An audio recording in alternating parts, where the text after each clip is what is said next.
영적 성장을 위해서 견고하게 세워져야 될 중요한 부분이 있다면 그것은 바로 내가 누구인지를 아는 것입니다. 그리스도 안에서 참된 나의 정체성에 대해서 알아야만 됩니다. 그러나 그리스도 안에서 나의 참된 정체성을 알기 위해서는 하나님께서 어떤 계획을 가지고 계셨고 그리고 예수 그리스도께서 나타내시고 이루신 구원의 은혜와 풍성함을 아는 것입니다. 또한 이렇게 하나님의 계획과 예수 그리스도를 통해서 이루신 구원의 은혜를 제대로 이해하기 위해서는 하나님께서 어떤 분이시며 어떤 성품을 가지고 계신지를 알아야만 하는 것입니다. 성경을 통해서 예수 그리스도를 통해서 나타내신 하나님의 성품을 아는 것, 이것이 너무나 중요합니다. 그분은 생명의 말씀이시며 그분은 빛이시며 그분은 사랑이심을 아는 것, 여기로부터 우리의 신앙과 영적 성장의 기초가 제대로 놓여지는 것입니다. 아멘. 오늘 함께 나눌 치유와 건강의 양식은 질병은 어디서 오는가입니다. 질병은 어디서 오는가? 하나님 말씀 야고보서 1장 17절입니다. 각양 좋은 은사와 온전한 선물이 다 위로부터 빛들의 아버지께로부터 내려오나니 그는 변함도 없으시고 회전하는 그림자도 없으시니라. 질병은 사단으로부터 옵니다. 하나님으로부터 오는 것이 아닙니다. 때때로 우리는 어떤 것이 어디로부터 오는 것인지를 발견하게 되면 그걸 재빨리 수용하거나 인정하지 않게 됩니다. 그뿐이 아닙니다. 어릴 때 어머님께서 남의 것을 갖는 것은 잘못이라고 가르치셨던 기억이 납니다. 한 번은 내가 8살 때 내 사촌과 함께 놀려고 언덕길을 올라갔던 적이 있었습니다. 두세 블럭쯤 떨어진 거리였는데 내 사촌 집은 뒤뜰에 기가 막힌 복숭아 나무들이 있는 집과 바로 이웃이었습니다. 그 집의 복숭아 나무를 보려고 인근 여러 지방에서 사람들이 구경 오곤 했습니다. 사촌과 나는 그의 집 담장에 붙여서 지어진 연장광 위로 사다리를 타고 올라갔습니다. 한 복숭아 나무의 가지가 몇 개 담장 위로 늘어져 있었습니다. 가지들이 연장광에 닿지는 않았지만 우리가 광 위에 올라서니 복숭아들이 손에 잡혔습니다. 이 집 복숭아 나무들을 건드리지 말라고 어머님께서 말씀하셨기 때문에 나는 감히 복숭아에 손을 대지 않았습니다. 그런데 사촌이 하나를 땄습니다. 절반을 먹은 다음 나머지 절반을 내게 줬습니다. 나는 생각했습니다. 나는 따지 않았어. 내 사촌이 딴 거야. 그러니 먹어도 괜찮겠지 뭐. 그렇게 하지 말았어야 했지만 그게 내 것이 아닌데도 이리저리 궁리한 끝에 복숭아 반쪽을 먹기로 결심했습니다. 즙이 많이 나는 그 맛있는 복숭아를 먹고 나니 나의 두 손에 복숭아즙이 배어 있었습니다. 당연한 일이었죠. 잠시 후 집으로 갔는데 그만 손 씻는 것을 깜빡 잊었습니다. 어머님께서 말씀하셨습니다. 얘야, 너 아무개네 복숭아 밭에 들어갔지? 아니요, 저는 들어가지 않았어요. 아무개가 들어갔어요. 하면서 내 사촌의 이름을 댔습니다. 어머님은 이렇게 말씀하셨습니다. 너 지금 그 아저씨네 집에 가서 문을 두들겨 네가 먹은 복숭아 값을 드리러 왔다고 말씀드리려무나. 그래서 나는 내 용돈을 꺼내서 울면서 곧장 아저씨네 집으로 갔습니다. 제발 아저씨가 안 계시기를 바라면서 문을 두드렸는데 한참 동안 아무 소리도 들리지 않았습니다. 그래서 다시 노크를 했습니다. 내가 막 돌아서 집으로 오려고 하는데 집 뒤쪽에서 뚜벅뚜벅 발자국 소리가 들렸습니다. 아저씨가 문을 열어주자 내가 말했습니다. 아저씨, 저희가 복숭아 한 개를 따먹었어요. 죄송합니다. 여기 돈 가져왔어요. 값을 치르고 싶어요. 얘야, 아무 때든지 누구든지 복숭아를 먹고 싶으면 정문으로 와서 노크를 하고 나에게 부탁해라. 그러면 복숭아를 주겠다. 그때 나는 이전보다 더욱 비참함을 느꼈습니다. 그토록 마음고생 안 하고도 복숭아를 먹을 수 있는 길이 있었는데 그걸 몰랐다니. 보십시오. 남의 것을 갖게 되면 나쁜 일이라고 어머니께서 가르쳐 주셨단 말입니다. 그건 영적으로도 맞습니다. 그리스도인이 마귀에게 속한 것을 취하는 것은 잘못입니다. 그리스도인이 마귀에게 속한 것을 받아들이는 것은 잘못입니다. 아멘. 많은 그리스도인들이 하나님의 사랑의 성품을, 하나님의 빛의 성품을, 하나님의 생명의 성품을 알지 못하기 때문에 하나님을 오해할 때가 많이 있습니다. 하나님께서 질병을 보내셔서 우리를 정신 차리게 하고 우리로 하나님께서 계획하시는 그 무엇인가를 깨닫도록 하기 위해서 질병을 보내시는 걸로 많은 사람들은 받아들입니다. 특별히 구약 성경에는 그렇게 번역되고 그렇게 보여지는 구절들이 있습니다. 무엇보다도 구약 성경에 대한 이해 중에 하나는 그들은 마귀에 대한 계시가 없었다는 것입니다. 우리가 마귀의 근원에 대해서, 그리고 마귀의 타락에 대해서 이사야서나 에스겔서의 예언적인 말씀을 통해서 이해할 뿐입니다.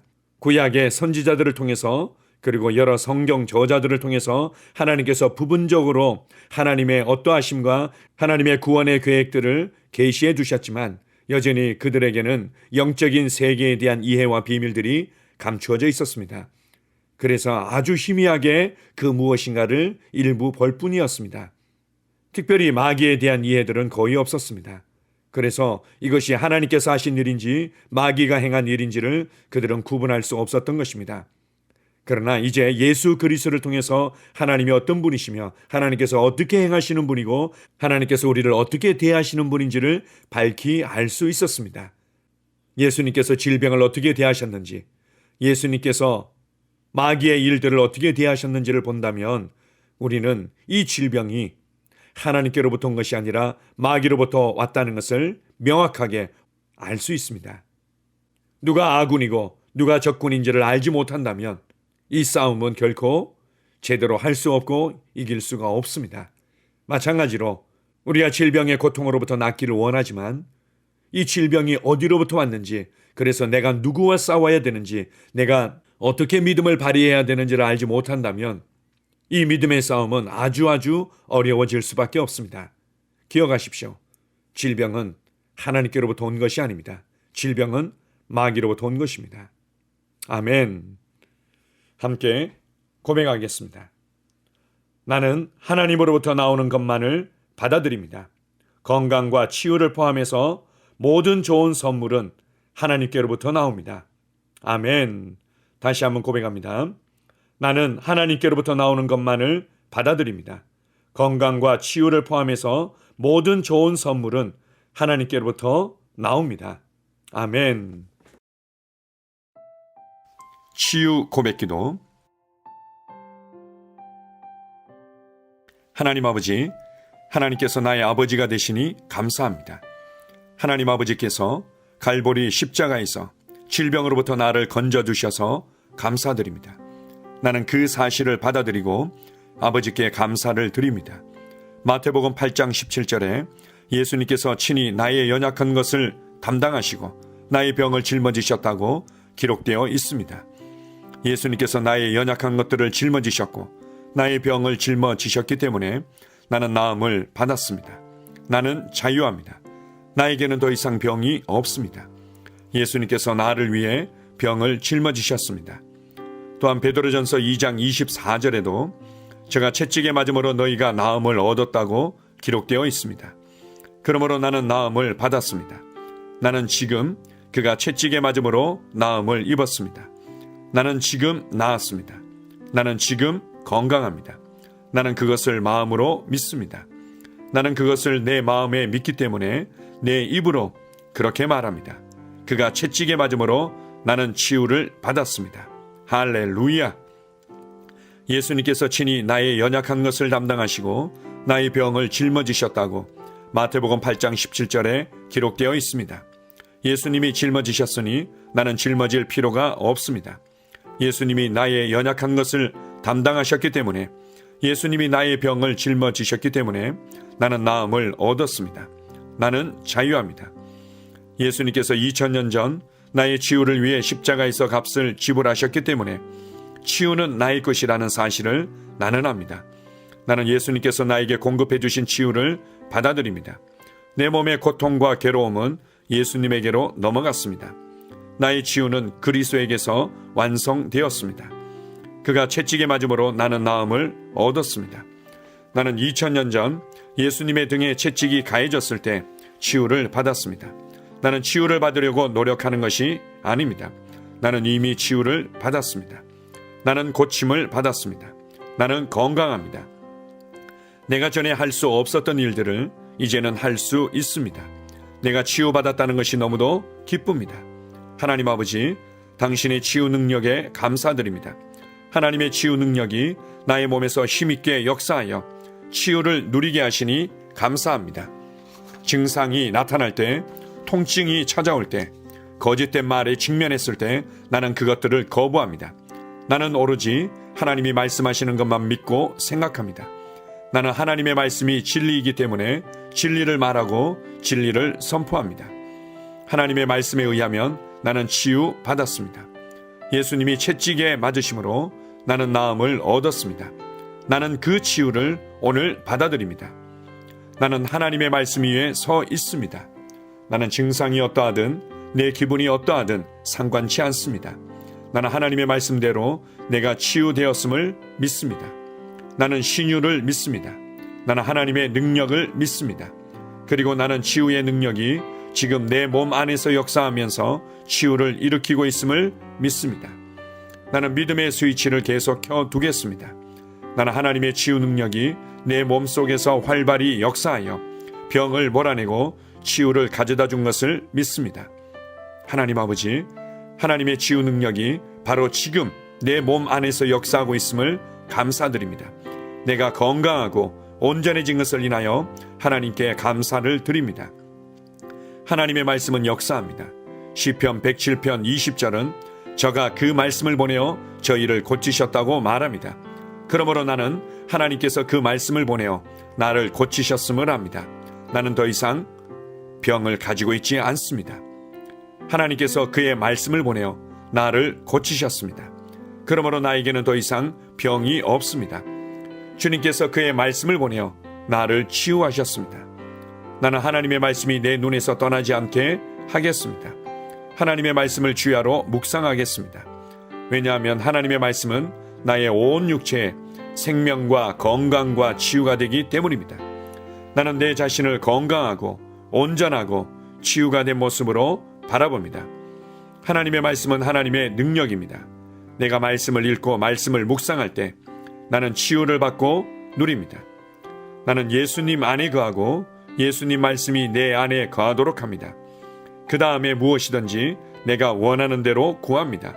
그러면 그대로 이루어집니다.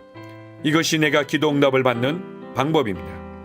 나는 나의 믿음의 고백을 굳게 붙잡습니다. 하나님의 능력이 지금 내 안에서 역사하고 있으니 치유는 반드시 나타납니다. 나는 말씀을 행하는 자입니다. 나는 나의 느낌과 상관없이 말씀이 말하는 바에 근거하여 행동합니다. 나는 말씀이 내 것이라고 말하는 것이면 받습니다. 나는 건강과 치유를 받아들입니다. 내가 마귀를 대적하니 마귀는 나를 피해 도망갑니다. 나는 질병을 대적합니다. 나는 마귀가 나의 길에 가져다 놓는 것은 무엇이든지 받아들이기를 거부합니다. 예수님께서 나의 연약한 것을 담당하시고 나의 병을 짊어지셨기 때문에 나는 나음을 받았습니다. 나는 자유합니다. 나에게는 더 이상 병이 없습니다. 예수님께서 채찍에 맞으심으로 나는 나음을 얻었습니다. 이제 나는 아플 수 없고 아파서도 안 됩니다. 예수님께서 충분하고 완전한 값을 지불하셨기 때문입니다. 하나님의 생명이 내 안에 있습니다. 내 안에 계신 분이 세상에 있는 이보다 더 크십니다. 내 안에 계신 분이 질병보다 더 크십니다. 나는 내가 누구인지 압니다. 나는 건강하고 온전하며 강하고 지혜롭습니다. 이것이 진짜 나입니다. 나는 질병의 흔적조차 없는 시온에서 태어났습니다. 하나님의 신성한 생명이 내 안에 역사하고 있습니다. 성령님의 능력이 내 안에서 역사하고 있습니다. 내 안에 계신 분이 세상의 그 어떤 것보다 훨씬 크십니다. 나는 옛 사람을 벗고 새 사람을 입습니다. 나는 말씀을 따라 생각하고 말하고 행함으로 문제에서 빠져나옵니다. 나는 말씀을 따라 생각하고 말하고 행함으로 문제에서 걸어나옵니다. 나는 결코 아프지 않고 아플 수 없습니다. 나는 자유합니다. 내 안에 신성한 건강이 있습니다. 아멘.